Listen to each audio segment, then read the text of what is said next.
Bonjour à tous, et bienvenue à nouveau sur Amour and Vengeance. Nous avons une toute nouvelle histoire à partager avec vous. N'oubliez pas de liker cette vidéo et de vous abonner.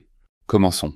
Ma femme prenait toujours le féminisme tout en vivant à mes crochets, refusant de répondre à mes besoins. Alors j'ai mis fin à cela. Ce qui s'est passé ensuite a brisé son image parfaite. J'ai rencontré Mélissa, ma femme, une femme de 32 ans. Lors de ma 3e année à l'université communautaire, j'étudiais la gestion de la construction, travaillant à temps partiel dans une scierie pour payer mes frais de scolarité.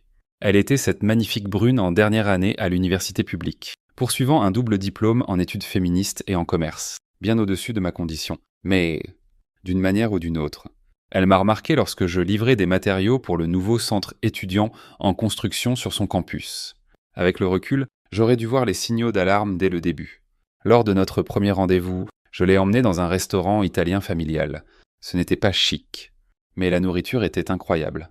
Elle a fait un commentaire sur le côté pittoresque de l'endroit, puis a passé la moitié de la soirée à parler d'un restaurant exclusif en terrasse au centre-ville où les gens importants se retrouvent. Mais elle riait à mes blagues, touchait mon bras en parlant. Et bon sang. Elle était la plus belle femme qui m'ait jamais accordé de l'attention. Nous sommes sortis ensemble pendant 2 ans avant de nous marier. Pendant ce temps, elle était entièrement tournée vers ses ambitions professionnelles, expliquant comment elle allait briser les plafonds de verre et devenir une cadre de haut vol. Je la soutenais à 100%, faisais des heures supplémentaires pour aider à payer ses candidatures en école de commerce, et écouter ses entraînements aux entretiens. J'étais tellement fier d'être avec quelqu'un d'aussi ambitieux, d'aussi motivé. Après notre mariage à 25 ans, les choses ont changé. Pas du jour au lendemain, mais progressivement, comme l'eau qui érode la roche. Ses ambitions professionnelles se sont mystérieusement transformées en goût de luxe et en zéro effort. Le premier emploi qu'elle a obtenu après son diplôme était celui de gestionnaire de bureau dans une petite agence de marketing. Elle a démissionné après 3 mois parce que son patron ne respectait pas son potentiel et lui demandait d'effectuer des tâches subalternes indignes de son niveau d'éducation. Ce patron lui avait demandé de préparer du café pour une réunion avec un client. Pendant ce temps, Rosalie. Je travaillais dur pour passer de simple ouvrier à chef d'équipe, puis à adjoint au chef de projet. Mélissa passait d'un emploi de réceptionniste à temps partiel à un autre. Aucun ne durant plus de quelques mois. Toujours la même histoire. Le patron était sexiste. L'environnement était toxique. L'entreprise ne valorisait pas l'équilibre travail-vie personnel. Pendant ce temps, je travaillais plus de 60 heures par semaine, rentrant à la maison avec des muscles endoloris et de la terre sous les ongles. Malgré ma promotion au poste de gestionnaire, nous avons acheté notre première maison ensemble. Enfin, techniquement. C'est moi qui l'ai acheté. C'était mon acompte, mon prêt immobilier. Il y a environ 4 ans. Ce n'était pas luxueux. Juste une maison correcte de 3 chambres dans un bon quartier avec des écoles à proximité. Je pensais à l'avenir. Peut-être à des enfants un jour. Vous savez, Mélissa a immédiatement commencé à parler de rénovation, disant qu'il fallait moderniser la cuisine parce que ce plan de travail était tellement démodé que la salle de bain principale avait besoin d'une refonte complète parce qu'elle méritait une baignoire à remous. Au début, ça ne me dérangeait pas. Je pensais qu'elle voulait faire de notre maison un foyer. Mais ensuite, j'ai réalisé qu'elle n'avait aucune intention de faire le moindre travail elle-même. Non, c'était des tâches pour des professionnels, c'est-à-dire des entrepreneurs coûteux, pas quelque chose que son mari, qui gère littéralement des projets de construction pour gagner sa vie, pourrait faire le week-end. Au bout de 5 ans de mariage, j'étais devenu responsable de grands projets de développement, gérant des budgets de plusieurs millions d'euros et des dizaines d'ouvriers. Mon salaire avait plus que doublé depuis notre mariage. Mais au lieu de voir nos finances améliorées comme une opportunité d'épargner pour l'avenir, Mélissa y voyait son fonds personnel pour le shopping. Une journée typique se passait ainsi. Je me levais à 5 heures du matin, allais à la salle de sport pour un entraînement rapide. La seule chose qui maintenait mon niveau de stress à peu près gérable, puis j'étais sur le chantier à 7 heures. Je passais la journée à résoudre des problèmes, à arbitrer des différends entre sous-traitants, à gérer des problèmes de permis, et à m'assurer que les délais étaient respectés. Quand je rentrais vers 19 heures, mon dos me faisait mal d'avoir arpenté le chantier, ma tête cognait à force de scruter des plans. Mes mains étaient toujours calleuses malgré ma promotion au poste de gestionnaire. Tout ce que je voulais, littéralement la seule chose que je voulais, c'était franchir la porte et trouver un repas correct et une femme qui semblait heureuse de me voir. Au lieu de cela, je trouvais Mélissa allongée sur le canapé en cuir que j'avais payé, en train de scroller sur Instagram ou de regarder une émission de télé-réalité sur des femmes au foyer riches, entourées de sacs de courses provenant de boutiques où un t-shirt coûte plus cher que ce que certains de mes ouvriers gagnaient en une journée. La maison était toujours en désordre. La vaisselle s'entassait. Le linge était partout. Des contenants de plats à emporter s'empilaient dans la poubelle. Si je demandais ce qu'il y avait pour le dîner, elle me répondait « Oh, J'ai commandé sur Deliveroo. Ça arrive dans genre 30 minutes. Tu peux me faire un virement pour ta part.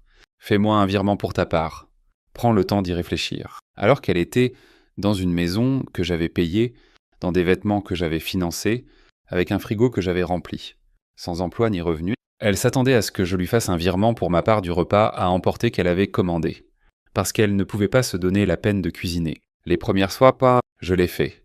Je lui ai transféré l'argent sans commentaire. J'étais trop fatigué pour discuter. Mais à chaque fois, ce nœud dans mon estomac se resserrait. On faisait l'amour régulièrement au début de notre mariage. Rien d'extraordinaire, mais une intimité normale et saine. Ça s'était réduit à peut-être une fois par mois, toujours à ses conditions, toujours quand elle voulait quelque chose. J'ai commencé à remarquer le schéma. Elle devenait extra affectueuse juste avant de me parler d'un achat coûteux dont elle avait besoin. Les rares fois où elle cuisinait, elle agissait comme si elle méritait une médaille. J'ai passé des heures à faire ses pâtes. Jacques, c'était des pâtes en boîte avec une sauce en pot et des boulettes surgelées. 20 minutes maximum. Pendant que ma mère, qui travaillait à mi-temps comme secrétaire d'école, parvenait à mettre des repas chauds sur la table tous les soirs de mon enfance. Je ne dis pas que je m'attendais à une situation de femme au foyer des années 50. Ça ne me dérange pas de cuisiner ou de nettoyer. J'ai grandi avec 2 frères et je sais prendre soin de moi. Mais je faisais des journées de 12 heures avec 1 heure de trajet aller-retour. Pendant qu'elle... Quoi ? Regardait Netflix, faisait du shopping, déjeunait avec ses amis, qui vivaient toutes soit de leur mari, soit de fonds fiduciaires. Le point de rupture approchait. Je ne le savais pas encore. Tout a culminé un vendredi de juillet. Je venais de conclure une grosse affaire qui signifiait une prime importante. On parle potentiellement de plusieurs dizaines de milliers d'euros.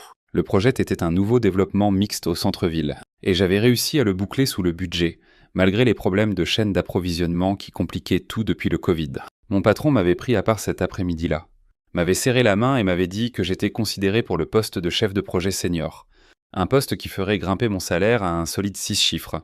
J'étais fou de joie en rentrant chez moi. Pour un gars qui avait commencé comme simple ouvrier avec juste un diplôme d'associé, c'était le grand jeu. Je me suis arrêté pour acheter un dessert, pensant que Mélissa et moi pourrions célébrer, peut-être nous reconnecter un peu, peut-être que cette bonne nouvelle raviverait quelque chose en elle, lui rappellerait l'équipe que nous formions autrefois.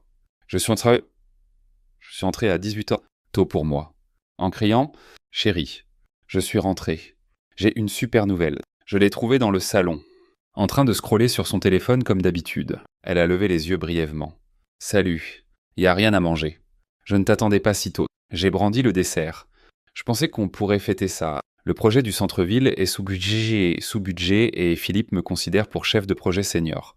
Elle a posé son téléphone. Un progrès. Je suppose. Oh, c'est bien. Qu'est-ce que ça veut dire exactement ? J'ai expliqué la prime. La possibilité de promotion. L'augmentation de salaire. En parlant, je voyais qu'elle calculait mentalement combien elle pourrait dépenser de plus. Pas une seule fois, elle n'a dit qu'elle était fière de moi ou reconnu le travail que j'avais fourni pour cet accomplissement. Au lieu de cela, elle a dit « c'est parfait ». Parce qu'il y a ce panel de discussion sur un podcast féministe à Chicago ce week-end. Tous les grands noms seront là. C'est genre 500 € pour les billets. Plus on aura besoin d'un hôtel, mais avec ta prime, elle s'est tue ce week-end. J'espérais qu'on pourrait célébrer ensemble. Peut-être aller dîner chez Giovanni. C'était le restaurant italien de notre premier rendez-vous. Toujours mon préféré en ville. Elle a fait une grimace. Giovanni. Cet endroit est tellement basique. Et puis ce panel est important pour mon réseau. Il discute de l'expérience féminine moderne dans le monde des affaires. Je n'ai pas pu m'en empêcher. Qu'est-ce que tu connais du monde des affaires ? Tu n'as pas gardé un emploi plus de 3 mois en des années. Son expression a changé instantanément. Ses yeux se plissant. Pardon, c'est incroyablement insensible. Tu sais à quel point le milieu professionnel est toxique pour les femmes éduquées. Rien que les micro-agressions. J'ai interrompu, posant le dessert sur la table basse. Il faut qu'on parle de comment ça se passe. Elle a levé les yeux au ciel de manière théâtrale. De quoi maintenant ? J'essaie de me détendre. De ça. J'ai fait un geste vers le désordre. De notre mariage. J'ai l'impression de tout porter pendant que tu te contentes de profiter. Le regard qu'elle m'a lancé aurait pu geler l'enfer. Pardon. Tu es sérieux avec ces conneries patriarcales de femmes au foyer. Je ne t'ai pas épousée pour être ta bonne ou ta cuisinière personnelle. Si tu veux quelqu'un pour nettoyer derrière toi, engage quelqu'un avec ton gros salaire d'homme. J'ai failli m'étouffer. Ce n'est pas une question de rôle genre Mélissa. C'est une question de partenariat. Je me tue au travail toute la journée, et tu ne contribues à rien. Ni argent, ni effort, ni même une reconnaissance de base. Rien contribué.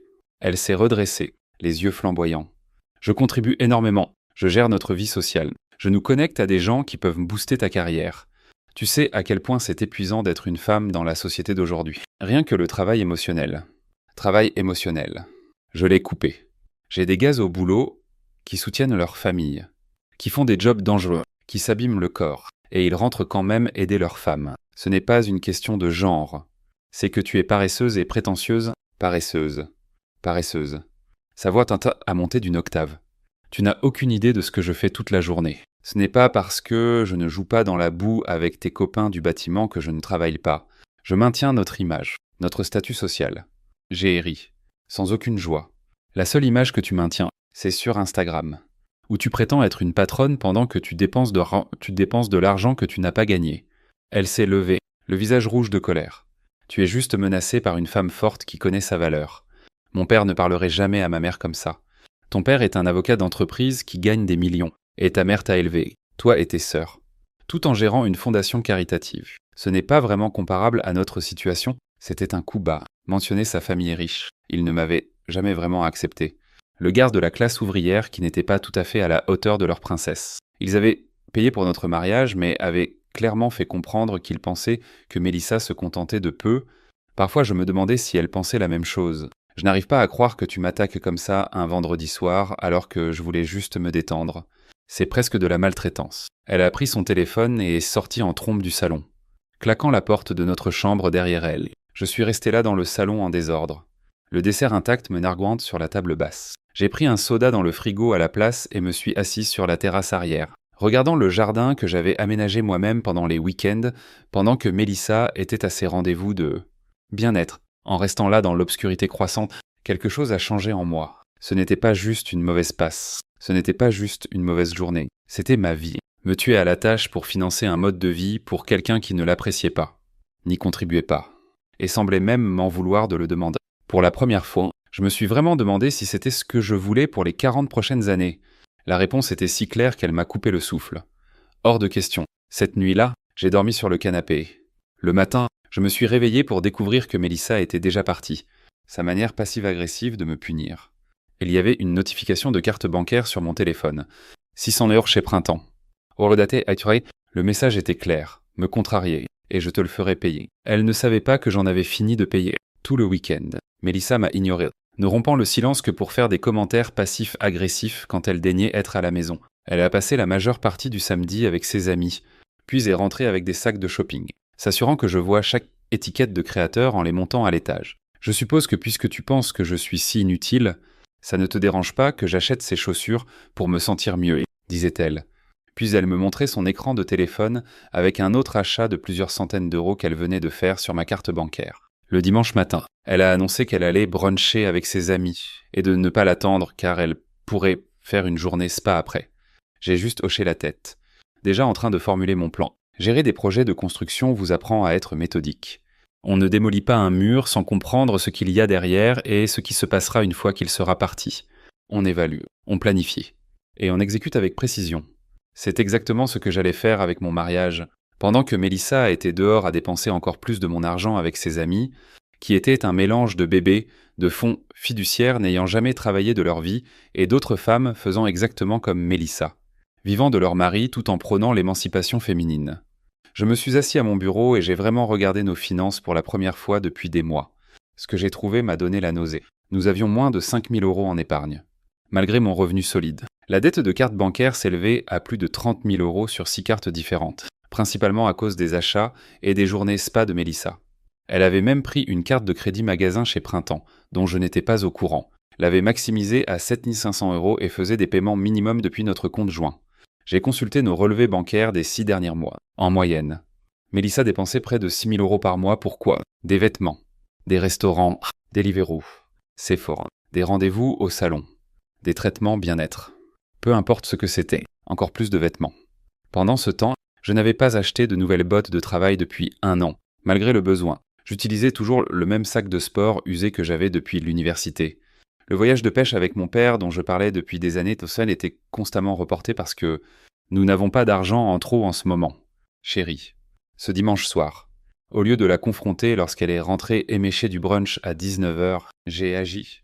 Pendant qu'elle prenait son temps dans son bain avec les bombes de bain coûteuses que je lui avais offertes pour Noël, Je me suis assis avec mon ordinateur portable et j'ai effectué des changements financiers. D'abord, j'ai transféré la majeure partie de notre argent commun sur un compte auquel je pouvais seul accéder, laissant juste assez pour couvrir l'hypothèque et les factures pour le mois suivant. Ensuite, j'ai annulé toutes ces cartes de crédit, sauf une, et fixé une limite hebdomadaire de 200 € sur celles qui restaient. Enfin, j'ai mis en place des alertes pour tout achat supérieur à 50 €. J'ai aussi vérifié notre compte de téléphone portable et découvert qu'elle envoyait régulièrement des textos à un numéro que je ne reconnaissais pas, souvent tard le soir. Je n'ai pas lu les messages, je ne voulais pas à ce moment-là, mais j'ai pris note du numéro. Quand elle est sortie de son bain d'1 heure et a vérifié son téléphone, l'explosion a été nucléaire. « Qu'est-ce que tu as fait » a-t-elle crié, entrant en trombe dans le salon en simple serviette, tenant son téléphone affichant des notifications de refus. Mes cartes ne marchent pas, je n'ai même pas bougé du canapé. Ou je regardais un match de baseball. Je l'ai juste regardé droit dans les yeux. J'ai ajusté tes limites de dépenses pour qu'elles correspondent à ta contribution à ce foyer. Son visage est passé par 5 expressions différentes avant de s'arrêter sur la rage. Tu n'as pas le droit de faire ça. C'est de la maltraitance financière. Je vais appeler l'amie de ma sœur, qui est avocate pour les droits des femmes. Vas-y, ai-je dit, me surprenant moi-même par mon calme, explique à un juge comment ton mari qui paye toutes les factures pendant que tu dépenses des milliers en sac à main est de la maltraitance. Pendant que tu y es, explique pourquoi tu n'as pas gardé un emploi plus de 3 mois en des années. Tu es un salaud manipulateur. A-t-elle sifflé ? Un vrai homme ne traiterait pas sa femme comme ça. Je me suis levé alors, la dominant d'une tête. Non, un vrai homme ne laisserait plus sa femme lui marcher dessus. Tu veux vivre comme une princesse ? Commence à contribuer comme une partenaire. Pour la première fois depuis que je la connaissais, Mélissa était sans voix. Sa bouche s'ouvrait et se fermait plusieurs fois. Mais rien n'en sortait. Finalement, elle s'est tournée et est retournée en trombe dans la salle de bain, claquant la porte si fort qu'un cadre est tombé du mur. Cette nuit-là, elle a dormi dans la chambre d'amis. J'ai mieux dormi que depuis des années. Le lendemain matin, avant de partir au travail, j'ai laissé un mot sur le comptoir de la cuisine. J'ai établi un budget qui reflète réellement nos revenus et dépenses. Ta carte a une limite hebdomadaire de 200 € pour les dépenses personnelles. Si tu veux plus, trouve un emploi. Si tu décides de contribuer à notre foyer, que ce soit financièrement ou en prenant soin de la maison, on peut discuter d'un ajustement du budget. Ce n'est pas négociable. Quand je suis rentré ce soir-là, le mot était déchiré en morceaux sur le comptoir. Et Mélissa était sortie. Elle n'est pas rentrée avant que je sois couché. Et ainsi a commencé la guerre froide de notre mariage. Les semaines suivantes ont été révélatrices, c'est le moins qu'on puisse dire. Sans accès illimité à mon argent, les vraies couleurs de Mélissa se sont révélées. Elle prônait toujours l'indépendance et l'émancipation des femmes dans ses publications sur les réseaux sociaux. J'ai vérifié. Elle postait encore des citations inspirantes sur la reconnaissance de sa valeur et le refus de se contenter de peu. Mais à huis clos.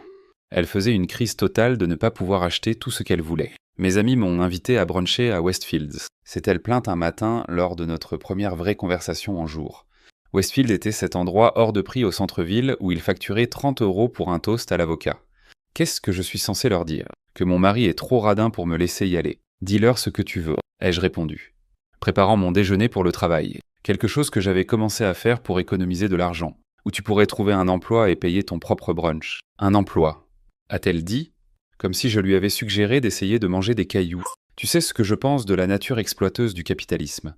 J'ai presque ri au nez. Ça venait de la femme qui avait 13 sacs à main de luxe dans notre placard. On dirait que l'exploitation te va bien quand ça t'achète de jolies choses, mais pas quand tu dois travailler pour les obtenir. Elle a tout essayé pendant ces semaines, pleurant, crié, culpabilisé, même tenté de me séduire une nuit après des semaines sans contact physique. Quand rien n'a fonctionné, elle a commencé à dire aux gens que j'étais abusif parce que je m'attendais à ce qu'elles vivent avec un budget. Ses amies féministes ont soudainement inondé mon téléphone de messages sur la masculinité toxique et comment restreindre ses finances est un comportement de contrôle. L'une d'elles a même dit que j'étais intimidé par une femme forte. J'ai presque ri à cela. Il n'y avait rien de fort à faire une crise parce que son mari s'attend à ce qu'elle agisse comme une adulte. Un soir, je suis rentré pour trouver Mélissa et 3 de ses amies assises dans notre salon, clairement en train de m'attendre. Une sorte d'intervention. Il y avait Ambre, 2 fois divorcée, toujours en train de poster que les hommes étaient des ordures. Rachel, qui vivait de l'argent de ses parents tout en gérant une entreprise de coaching bien-être à peine fonctionnelle. Et Kayla, qui était en fait une agente immobilière à succès, mais qui trompait son mari depuis des années. Un fait que Mélissa m'avait révélé après un verre de vin de trop, puis m'avait fait jurer de garder le secret. « Jacques !» a commencé Ambre dès que je suis entré. Nous sommes inquiètes pour Mélissa. Elle nous a dit comment tu la contrôles financièrement. J'ai posé ma boîte à déjeuner sur le comptoir, sans même retirer mes bottes de travail. C'est une perspective intéressante. Elle a droit à l'indépendance financière. Rachel a ajouté. Ce que tu fais est une tactique d'abus classique. Je les ai regardées chacune. Puis Mélissa, qui était assise là avec une expression suffisante, pensant clairement qu'elle m'avait coincé. Vous savez quoi? Vous avez raison. Mélissa mérite absolument l'indépendance financière. En fait, je l'encourage. Elle devrait trouver un emploi, gagner son propre argent et le dépenser comme elle veut. C'est ça. L'indépendance. Kayla, au moins, avait la décence de sembler mal à l'aise. Ce n'est pas si simple. Jacques, le mariage est un partenariat. Ton argent est un argent commun. C'est drôle. C'est seulement un argent commun quand elle le dépense. Ai-je répondu. Mais quand je travaille 60 heures par semaine pour le gagner, c'est juste attendu. Dites-moi. Si je décidais de quitter mon travail demain et de me détendre à la maison pendant que Mélissa nous soutient, seriez-vous toutes là à défendre mon droit à l'argent commun? Ça les a fait taire, au moins brièvement. Mélissa a sauté dans la conversation, la voix tremblante de ce que je reconnaissais maintenant comme une émotion feinte. Tu déformes tout. Jacques, je contribue autrement. Rien que le travail émotionnel. C'est quoi exactement ce travail émotionnel dont tu parles tout le temps? L'ai-je interrompu? Parce que de mon point de vue, je travaille toute la journée. Je rentre et je cuisine mes propres repas. Je fais ma propre lessive. Et je n'ai aucun soutien émotionnel de ta part. Alors s'il te plaît, explique-moi et à tes amis quel travail tu contribues exactement. Le silence était assourdissant. Finalement, Ambre s'est levée, attrapant son sac de créateur, probablement payé par la pension alimentaire de son mari numéro 2. On ne va pas rester ici à te regarder abuser verbalement de notre ami. Viens, Mélissa. Tu peux rester chez moi ce soir? J'ai haussé les épaules. Ça me va. Tu devrais peut-être prendre un sac. Cependant, le petit appart d'Ambre risque d'être étroit après un moment. Elles sont toutes parties en trombe. Mélissa s'arrêtant seulement pour prendre quelques vêtements et ses affaires de toilette essentielles. J'ai fermé la porte derrière elle et, pour la première fois depuis des mois, j'ai apprécié le calme et la tranquillité de ma propre maison. La véritable prise de conscience est arrivée environ 1 mois après ce nouvel arrangement. Je suis rentré tôt du travail un jour. Une livraison de béton avait été annulée à la dernière minute à cause d'un problème de fournisseur. Pour trouver Mélissa dans notre chambre, fouillant du côté de mon placard. Elle a sursauté quand je suis entré. L'air coupable comme l'enfer. Dans sa main, il y avait la montre de mon grand-père. Une Omega Vintage qu'il m'avait donnée avant de mourir. Elle n'avait pas une valeur énorme. Peut-être quelques milliers d'euros, mais c'était la seule chose que j'avais de lui. Qu'est-ce que tu fais avec ça? Ai-je demandé. Ma voix dangereusement basse. Elle s'est redressée rapidement, passant de la culpabilité à la défiance. Je la regardais juste. Corneris, tu essayais de la prendre? Elle a levé les yeux au ciel, mais son visage s'est empourpré. Bon, d'accord. J'allais la vendre sur eBay. J'avais besoin d'argent pour mon rendez-vous chez le coiffeur et tu es déraisonnable avec ce budget. J'ai des standards à maintenir. Je l'ai fixé. Sincèrement abasourdi. Cette femme, que j'avais aimée et soutenue pendant des années, était prête à vendre un héritage familial pour pouvoir se faire des mèches. Donne-moi la montre, ai-je dit lentement. Tendant la main, elle a hésité, puis me l'a donnée avec un soupir. Tu es ridicule. Ce n'est qu'une montre. Et toi, tu es une voleuse. Ce n'est pas juste une montre. C'est la seule chose que j'ai de mon grand-père. Mais ça t'est égal. N'est-ce que pas? Tu ne penses qu'à toi. Oh, s'il te plaît, a-t-elle ricané. Ne sois pas si dramatique. Ce soir-là, j'ai déplacé la montre et tout ce qui avait de la valeur dans un coffre-fort à la banque, en me couchant dans la chambre d'amis, où je dormais maintenant depuis des semaines. J'ai réalisé que ce mariage était irréparable. La femme que j'avais épousée n'avait soit jamais existé, soit avait été remplacée par cette étrangère égoïste et prétentieuse, mais je n'allais pas partir après des années à être utilisée. Non. Si ça devait se terminer, ce serait à mes conditions. Environ 6 semaines après le nouvel arrangement financier, les fissures dans l'image parfaite de Mélissa commençaient à se voir. Sans ses rendez-vous habituels au salon, ses racines repoussaient, ses ongles étaient écaillés. Les vêtements de créateur tournaient plus souvent car elle ne pouvait pas en acheter de nouveaux. Elle avait essayé de rester chez Ambre, mais ça n'avait duré qu'une semaine avant qu'elle ne revienne. Marmonnant quelque chose sur le besoin d'espace. J'ai deviné que l'hospitalité d'Ambre ne s'étendait que jusqu'à ce que Mélissa puisse payer pour les dîners au restaurant et contribuer aux soirées vins, une nuit. Je l'ai entendue au téléphone dans la salle de bain, pensant que le bruit de la douche couvrirait sa conversation. Mais la ventilation de la salle de bain portait les sons directement à la chambre d'amis, où je dormais maintenant de façon permanente. C'est tellement humiliant, chuchotait Mélissa, pensant clairement que je ne pouvais pas l'entendre. Il agit comme si j'étais une croqueuse de diamants après tout ce que j'ai sacrifié pour ce mariage. J'ai dû me mordre la langue pour ne pas rire. Qu'avait-elle sacrifié exactement? Sa carrière de chopeuse professionnelle? Non. J'ai essayé de lui parler. continuait-elle. Il ne comprend pas. Être une épouse, c'est un travail à plein temps. Rien que le travail émotionnel devrait valoir un salaire.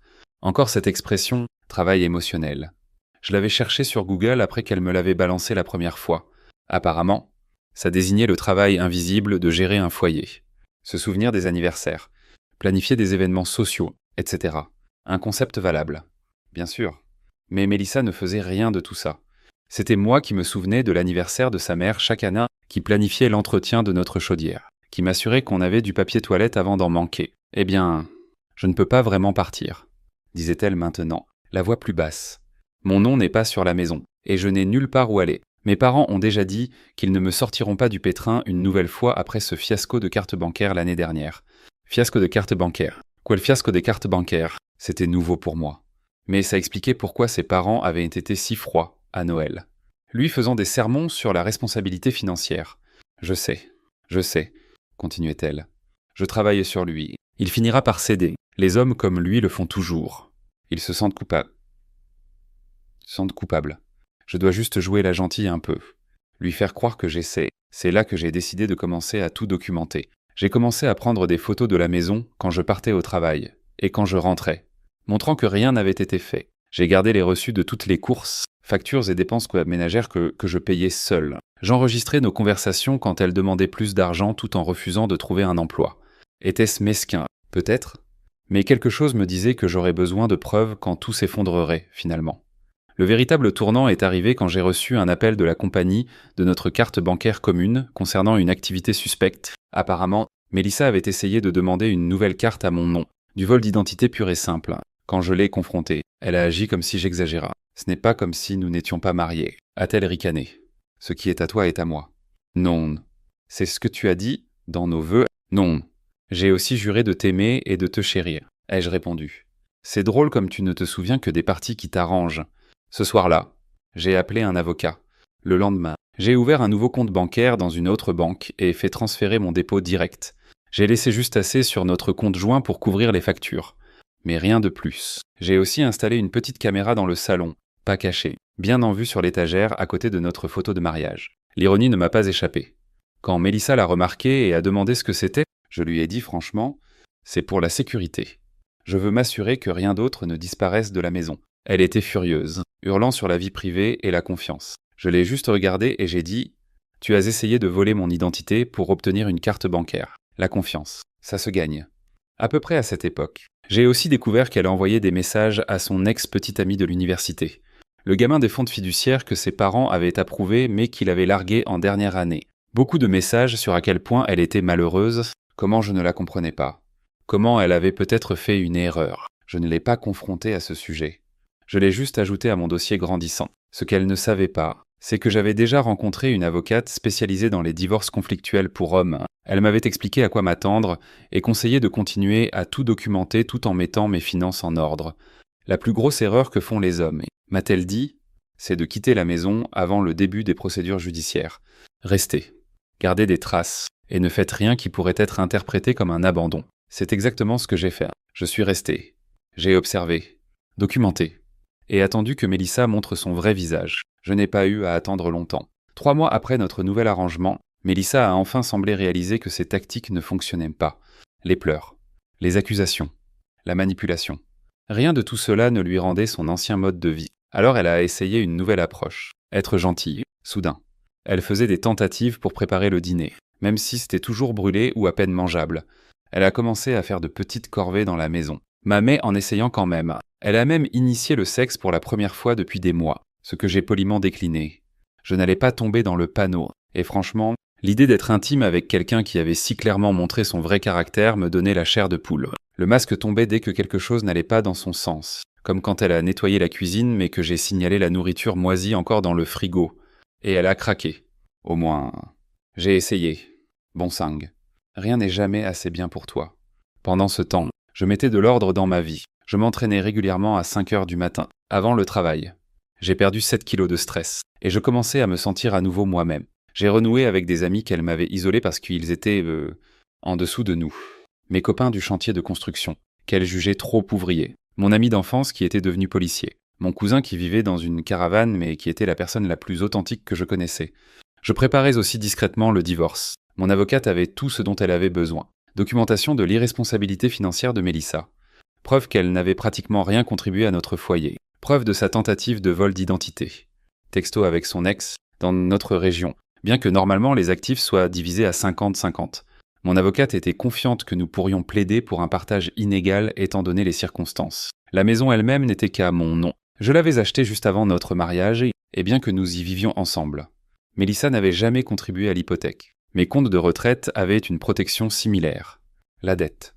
Cependant, ce serait plus compliqué, car la plupart avaient été accumulés pendant le mariage, même si c'était pour ses dépenses, un soir, dans ce qui s'avérerait être notre dernière semaine ensemble.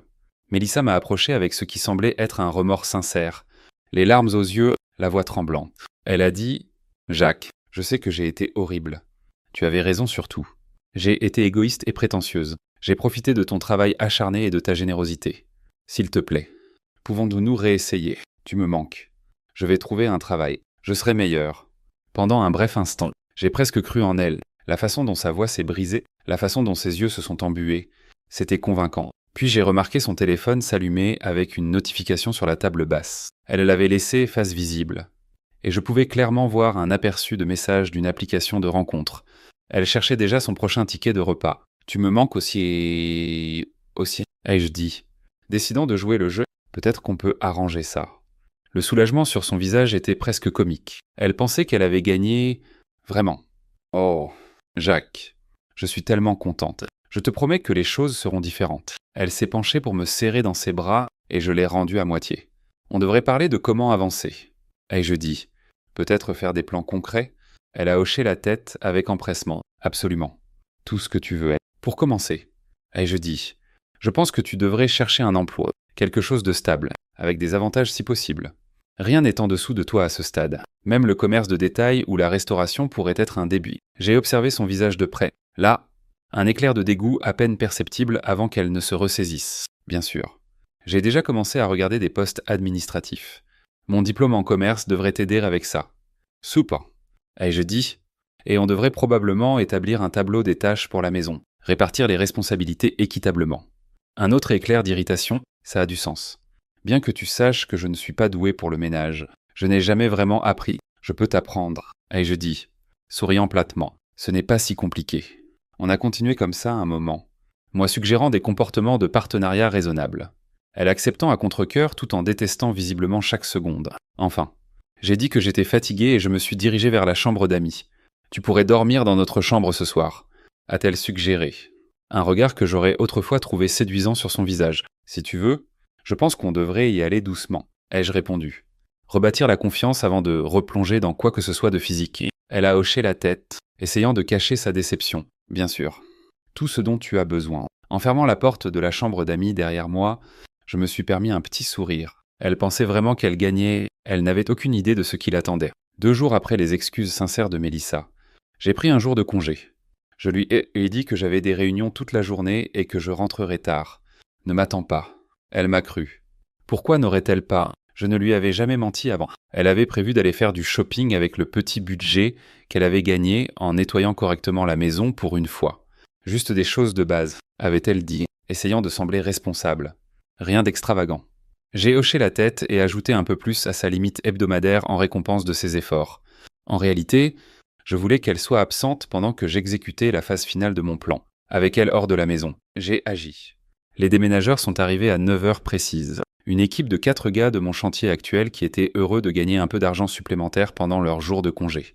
J'avais déjà emballé la plupart de mes affaires personnelles au cours de la semaine précédente. Petit à petit, stockant des cartons dans mon camion et les emmenant à mon nouvel endroit pendant les pauses déjeuner. Prenez juste les choses marquées avec du ruban bleu. Leur ai-je dit? Laissez tout le reste. J'avais été méthodique, marquant uniquement les meubles qui étaient indéniablement à moi. Des choses que j'avais achetées avant le mariage ou héritées de la famille. La grande télé dans le salon. À elle. Le canapé sectionnel qu'elle avait insisté pour avoir restait aussi. Mais le vieux fauteuil en cuir de mon père, mon établi du garage, mes poids et mon vélo. Cela venait avec moi. J'avais déjà sécurisé un nouvel appartement plus près de mon chantier, payé 3 mois à l'avance avec une partie de l'argent que j'avais discrètement épargné. Ce n'était pas chic. Juste une pièce avec un petit balcon donnant sur un parc. Mais c'était à moi. et elle n'en avait aucune idée. Pendant que les déménageurs travaillaient, je suis passé dans chaque pièce une dernière fois, m'assurant de ne rien oublier d'important dans sa chambre. J'ai ouvert le placard et regardé les vêtements qu'elle avait choisis pour moi au fil des ans. Des chemises de créateurs dans lesquelles je ne me sentais jamais à l'aise. Des chaussures chères qui me faisaient mal aux pieds. Je les ai tous laissés derrière. À midi, les déménageurs avaient fini de charger tout dans leur camion. J'ai fait un dernier tour de la maison, ressentant un étrange mélange de tristesse et de libération. 7 ans de ma vie dans cet endroit. Pas tous des mauvais souvenirs. Il y avait eu de bons moments aussi, surtout au début. Mais il était temps de partir. Dans la cuisine. J'ai laissé 3 choses sur le comptoir. Les papiers du divorce, déjà signés par moi, une clé USB contenant toutes mes preuves de son comportement, et une lettre expliquant exactement pourquoi notre mariage avait échoué. La lettre n'était ni en colère ni vindicative. Elle était factuelle, détaillant comment ses actions, ses attitudes et ses choix avaient systématiquement détruit ce que nous avions construit. J'ai terminé en lui souhaitant bonne chance et en espérant qu'elle trouve ce qu'elle cherchait. Avant de sortir, j'ai jeté un dernier regard à notre photo de mariage, toujours sur l'étagère. Nous avions l'air si heureux, si pleins d'espoir. Qu'était-il arrivé à ces gens? Secouant la tête, j'ai posé ma clé de maison et mon alliance à côté des papiers du divorce et je suis sorti, fermant la porte derrière moi. Puis j'ai éteint mon téléphone. Je suis monté dans mon camion et j'ai conduit directement jusqu'à la cabane de mon ami Michel, à 3 heures au nord. Michel me l'avait proposé comme refuge quand je lui avais raconté ce qui se passait. « Tu auras besoin d'un endroit pour décompresser, mec », avait-il dit, « un endroit où elle ne pourra pas te trouver tout de suite. » Il avait raison. J'ai passé le week-end à pêcher sur le lac, à boire des bières autour du feu de camp et à dormir mieux que je ne l'avais fait depuis des années. Pas de réseaux sociaux, pas de textos, pas d'appels, juste la paix et la certitude d'avoir enfin repris le contrôle de ma vie. Quand j'ai finalement rallumé mon téléphone le dimanche soir, j'avais 87 appels manqués, 134 messages et textes et 23 messages vocaux. Tous de Mélissa et de ses amis. J'ai écouté un seul message vocal, où elle sanglotait de manière incontrôlable. « Jacques, s'il te plaît, tu ne peux pas me faire ça. Je n'ai rien. Le propriétaire dit que j'ai 30 jours pour déménager parce que ton nom est sur le bail et que tu l'as résilié. Je ne peux pas me permettre cet endroit. Rappelle-moi, s'il te plaît, la maison où nous vivions. Je ne l'avais pas achetée comme elle le disait toujours à ses amis. Je la louais, épargnant pour un acompte sur une vraie maison un jour. Une maison que je réalisais maintenant que je n'aurais jamais partagée avec elle. Le propriétaire était un gars cool plus âgé qui avait été compréhensif quand je lui avais expliqué la situation. Il avait accepté de mettre fin à mon bail plus tôt, mais de donner à Mélissa 30 jours pour trouver un nouvel endroit. J'ai fait défiler certains des textos, chacun plus désespéré que le précédent. « Jacques, s'il te plaît. Réponds-moi. Où es-tu? Tu ne peux pas m'abandonner comme ça. Dis-moi au moins où sont mes affaires. Pensais-tu vraiment que je textais avec Brad? Ce n'était pas ce que tu crois. Je vais appeler la police si tu ne réponds pas. Le propriétaire est passé et a dit qu'on était expulsé.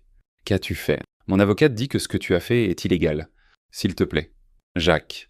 Je n'ai nulle part où aller. Les messages de ses amis étaient, pleins de menaces et d'insultes. Espèce d'homme pathétique. On va te signaler pour maltraitance domestique. Tu regretteras ça quand on en aura fini avec toi. Les vrais hommes n'abandonnent pas leurs femmes. On a toujours su que tu n'étais pas assez bien pour elles. Je les ai tous bloqués. Un par un. Puis j'ai envoyé un texto à mon avocate. C'est fait. Elle a trouvé les papiers. Attendez-vous à ce qu'elle vous contacte demain. La semaine suivante. Les messages de numéros inconnus. Elle utilisant les téléphones de ses amis après que je l'ai bloqué. Sont passés de désespérés à menaçants. Puis de nouveau à suppliants. Ses amis féministes ont cessé de me contacter après que mon avocate leur a envoyé des lettres de mise en demeure. Apparemment, leur bravoure a disparu face à de réelles conséquences légales. Le dernier message est arrivé 2 semaines après mon déménagement. Il était différent des autres. Jacques. Je comprends maintenant, j'ai vraiment tout gâché. Tu avais raison surtout, j'ai postulé pour 3 emplois cette semaine. Je reste chez Ambre. Mais elle laisse entendre que je dois contribuer au loyer. Je n'avais jamais réalisé tout ce que tu faisais pour moi. Je t'ai pris pour acquis et je suis tellement désolé. Si tu pouvais juste m'aider jusqu'à ce que je me remette sur pied, peut-être me prêter assez pour une caution sur un petit appartement. Je te rembourserai, je te le promets. J'ai appris ma leçon. J'ai finalement répondu par un seul message. On dirait que tu découvres enfin la réalité d'être une adulte indépendante. Félicitations pour ton développement personnel. Le divorce sera finalisé dans 60 jours. Ne me contacte plus. Puis j'ai bloqué son numéro pour de bon. Les suites se sont déroulées à peu près comme on pouvait s'y attendre. Mon avocate a été incroyable, utilisant la montagne de preuves que j'avais rassemblées pour contrer chaque affirmation de l'avocat de Mélissa. Engagée à la hâte, ils ont essayé de prétendre qu'elle méritait la moitié de tout parce qu'elle avait soutenu ma carrière et maintenu notre foyer. Le juge a littéralement ri quand nous avons montré des photos de l'état de la maison et des preuves qu'elle avait dépensé plus en visite au salon en un an qu'elle n'avait contribué à notre foyer pendant tout notre mariage. À la fin, nous avons conclu un accord. J'ai pris la dette qu'elle avait accumulée, environ 25 000 € après que j'en ai remboursé une partie. Et en échange, elle a renoncé à toute revendication sur mes comptes de retraite et mes futurs revenus. Elle a gardé sa voiture, que j'avais payée, mais mise à son nom. Ses vêtements et certains meubles, j'ai obtenu ma liberté. Ça fait 6 mois maintenant. Le divorce a été finalisé plus vite que prévu. Il s'avère que quand vous avez des preuves de tentative de vol d'identité, les juges ont tendance à être moins sympathiques aux revendications de mériter la moitié de tout. J'ai acheté une petite maison près de mon chantier. Rien de chic. Juste un petit pavillon de 2 chambres sur un terrain de 1000 mètres carrés. Mais c'est à moi. Payé avec la prime que j'ai finalement reçue et un acompte que j'avais secrètement épargné pendant des années. C'est toujours propre. Toujours paisible. Pas de coussin décoratif de créateur. Pas de panneaux. Vie. Ris. Heim. Juste des meubles confortables et la liberté de laisser mes bottes de travail où je veux. Je sors à nouveau, de manière décontractée. Rien de sérieux. J'ai rencontré une infirmière nommée Sarah lors d'un barbecue chez mon amie. Elle travaille des shifts de 12 heures à l'hôpital. S'est changé son huile elle-même. Et a même proposé de partager l'addition lors de notre premier rendez-vous. J'ai failli tomber de ma chaise quand elle a fait ça.